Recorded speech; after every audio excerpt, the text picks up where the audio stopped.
Hello there, just a quick update. I shall be appearing on Germ Warfare Show on his podcast on the 23rd of April 2024 at 3 p.m. UK time. So if anybody'd like to listen to that, you can.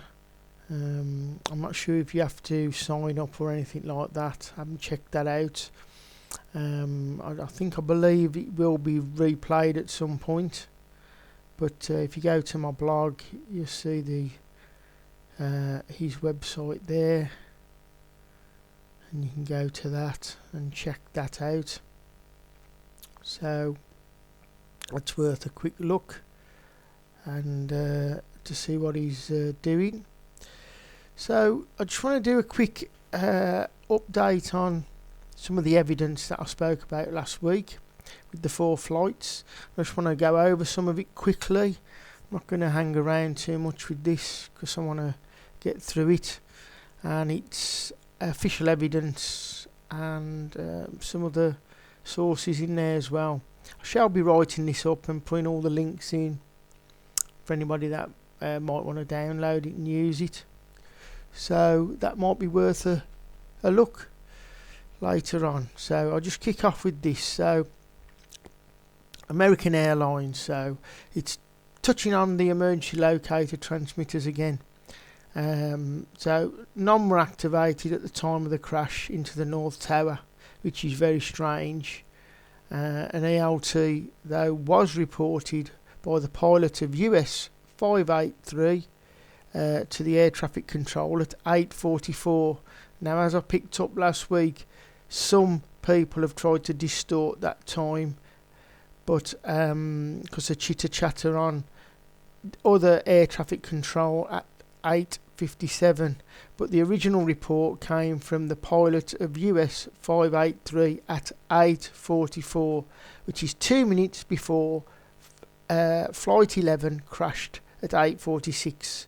So it was in the New York area, but there's a big problem with this signal, and the other thing is you cannot find out which plane. There's no signature to say it come from this plane, so this is an erroneous ELT. But what causes it into real big doubt for flight 11, they never come from flight 11, is to do with Paul Thumser.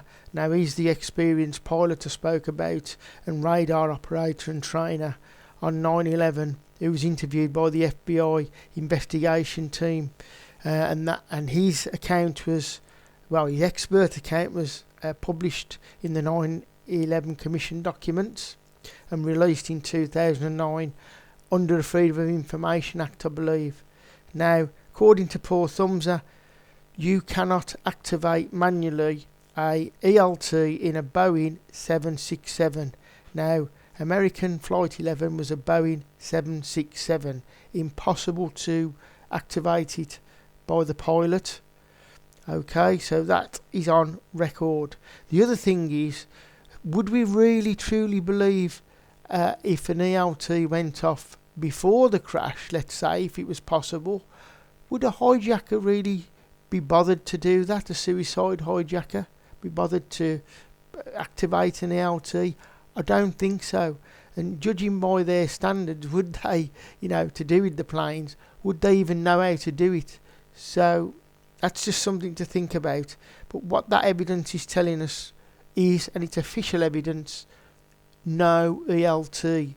So at the time of crash, there was no ELT transmission to say that the plane had crashed.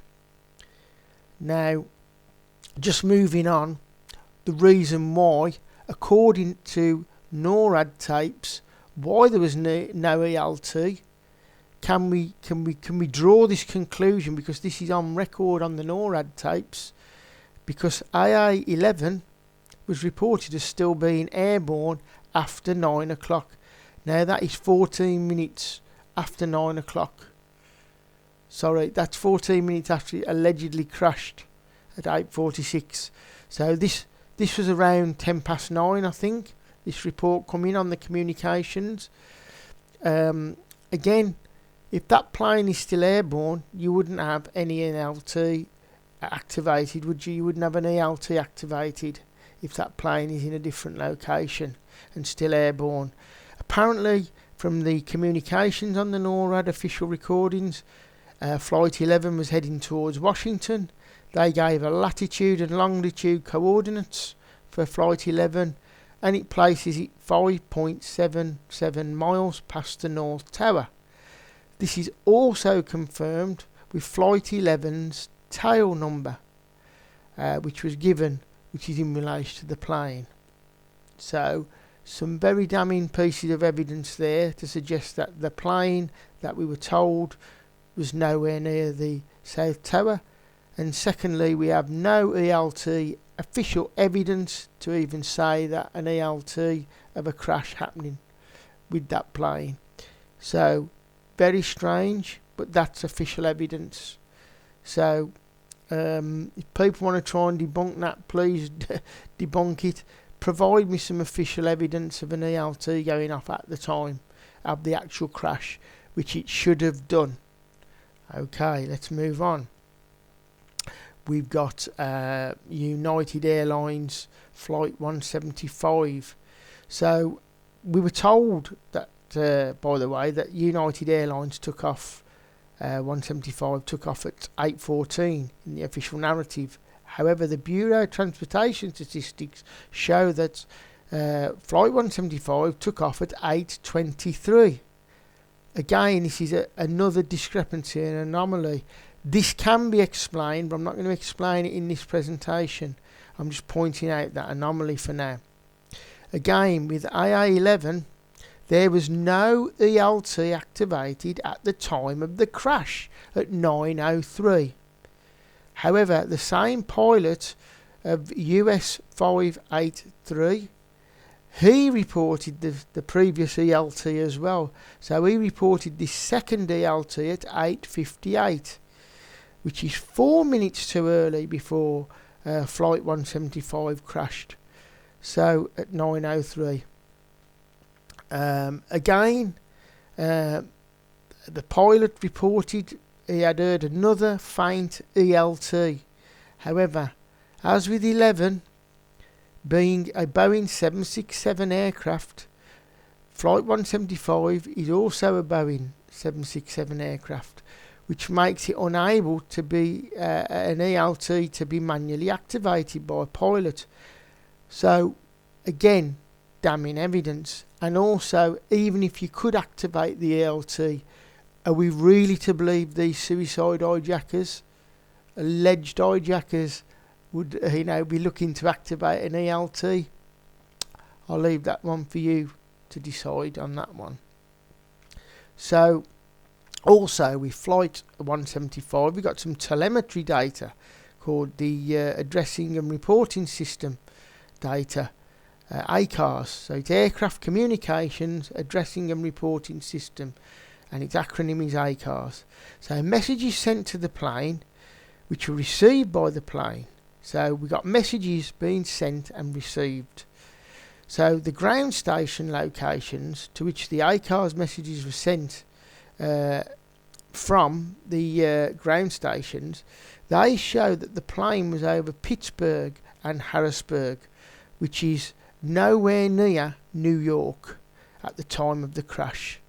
So again, damning evidence. So the ACARS data are routed through different radio stations plotted around the country.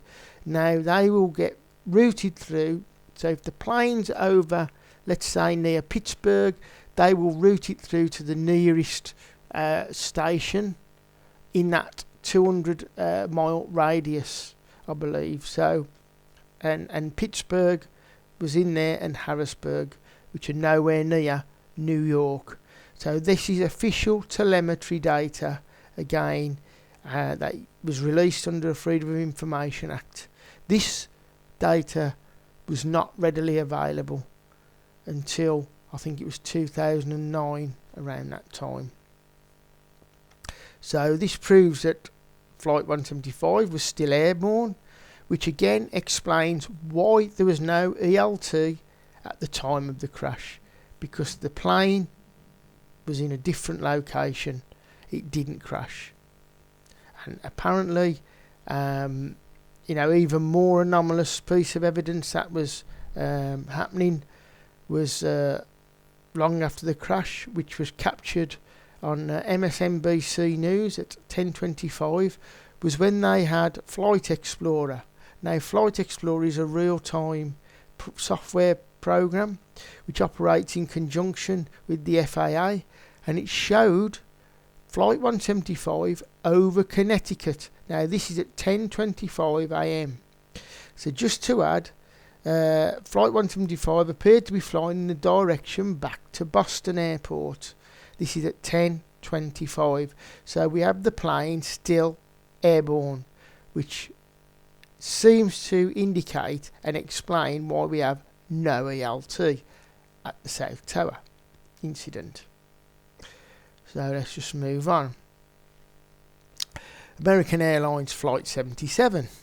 Now, DCC radar evidence that was released under the Freedom of Information Act shows that Flight 77 did not turn round on the Kentucky and Ohio border, as we were told, but the flight continued on in its path and flew over Missouri and St. Louis Airport towards Kansas before turning around again and heading back to Missouri, and then it disappeared off radar. Now I'm putting in brackets there a possible landing at St. Louis Airport with a question mark. It was near that airport when it disappeared off radar or heading towards that vicinity. So again, that is my speculation, but we can draw some conclusions sometimes from evidence that's presented. And now this is official evidence, and that is on record, and I've made a video about that if you go back through my videos. Now again, no ELT was activated at the time of the crash at the Pentagon. This shows that American Airlines 77 was nowhere near the Pentagon at the time of the alleged crash, but was still airborne. So again, legitimate question and a legitimate, trying to deduct this information. Is this why there was no ELT at the Pentagon activated?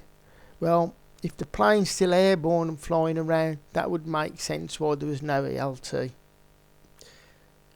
So swiftly moving on, United Airlines Flight 93.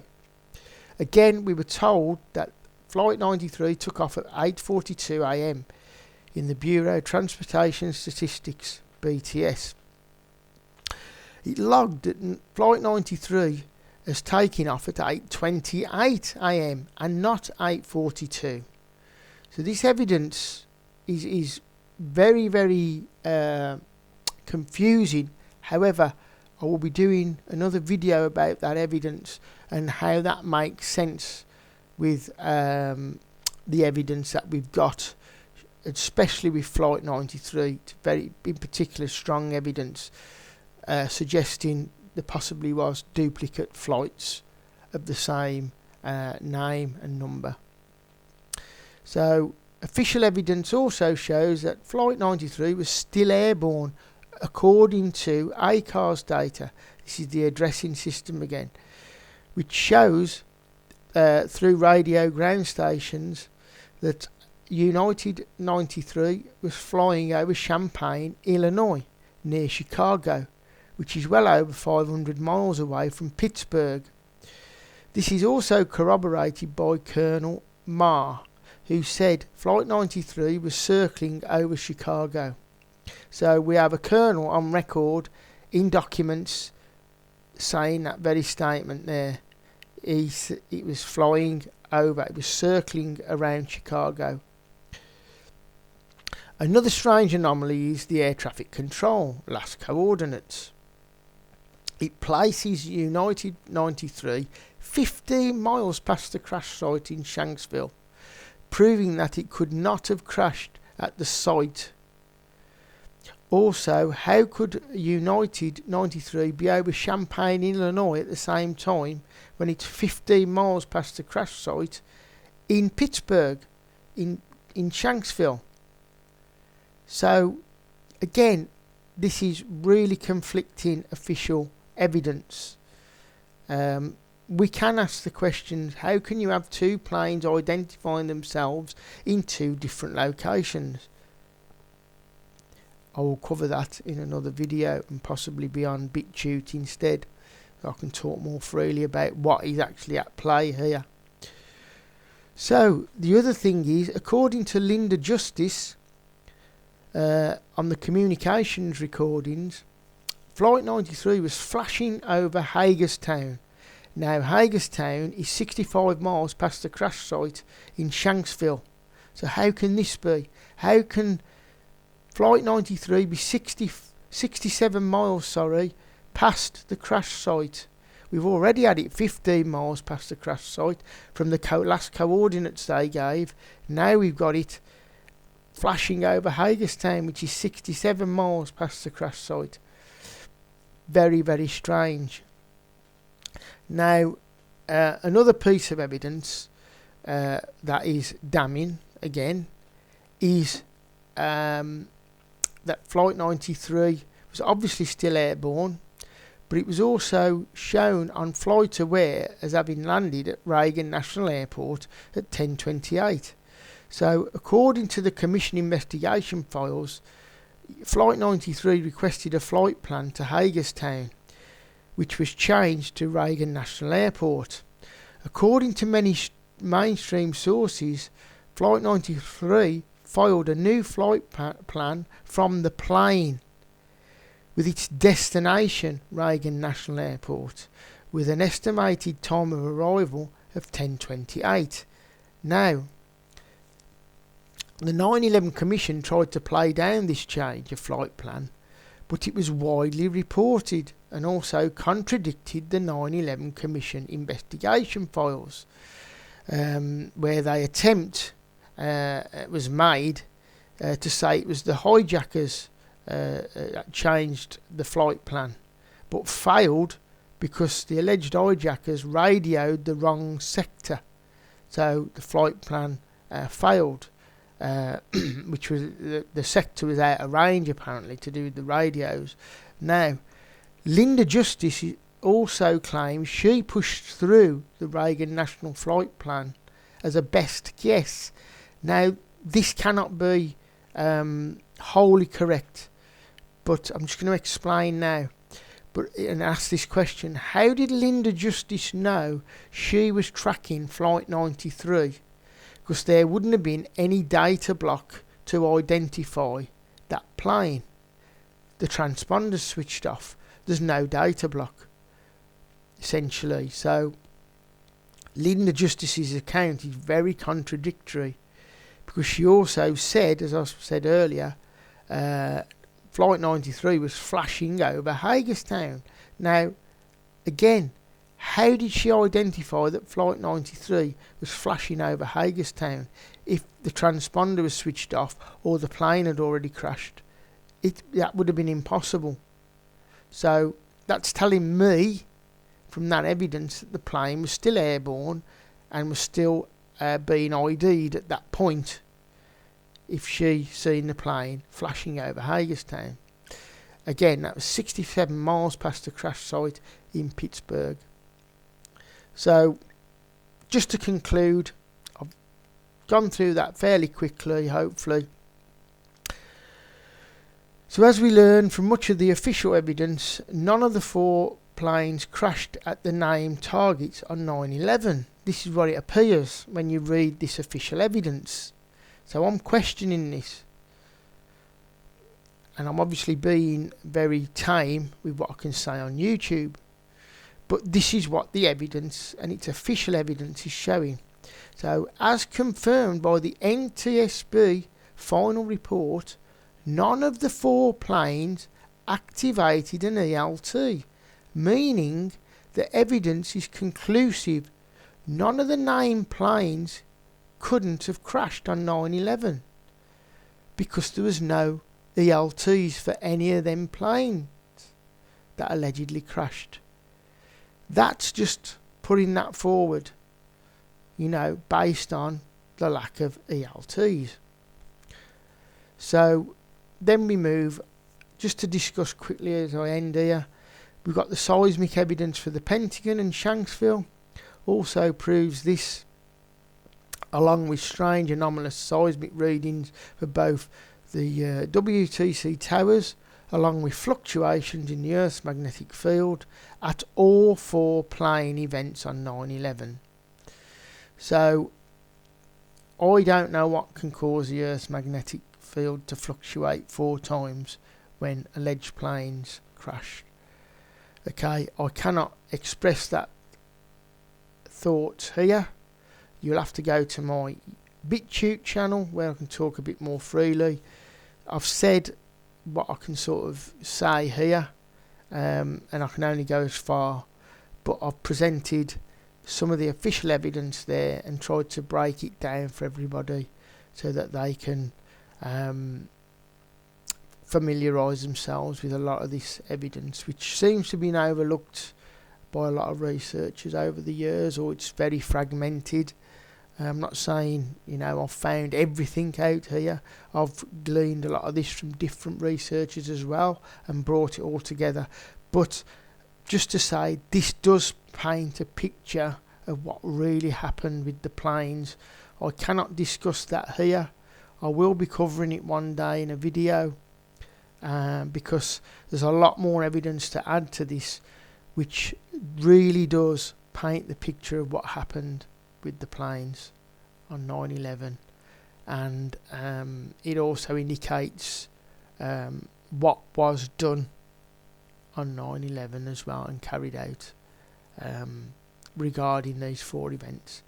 So I'm going to leave it there. As I say, you know, give Germ Warfare, if you want to go over and sign up, you've got a great website here. I should be talking about these things and possibly more. I'm on for an hour. I'll try and get in as much as I can, and you know, I look forward to any comments. As I say, if there's any trolls out there who want to blitz this, you're not welcome at this YouTube channel. And I've had one particular individual that I've had to block because of distorting some facts. We're here to learn, same as I am. I don't mind anybody disagreeing with me, but you know, at the end of the day, if people are going to distort information to suit their theory, then we have to look at that, and I'm really not into that sort of thing. So, but I do welcome comments. I learned such a lot from them, and believe me, I learned a lot from that interaction that went up to about 30-40 comments last week, and regarding engaging with people like that. So I'm going to leave it there. Have a good rest of your day, everybody, and take care. And if you can, tune in to Germ Warfare on Tuesday at 3 PM UK time. Bye bye for now. Bye.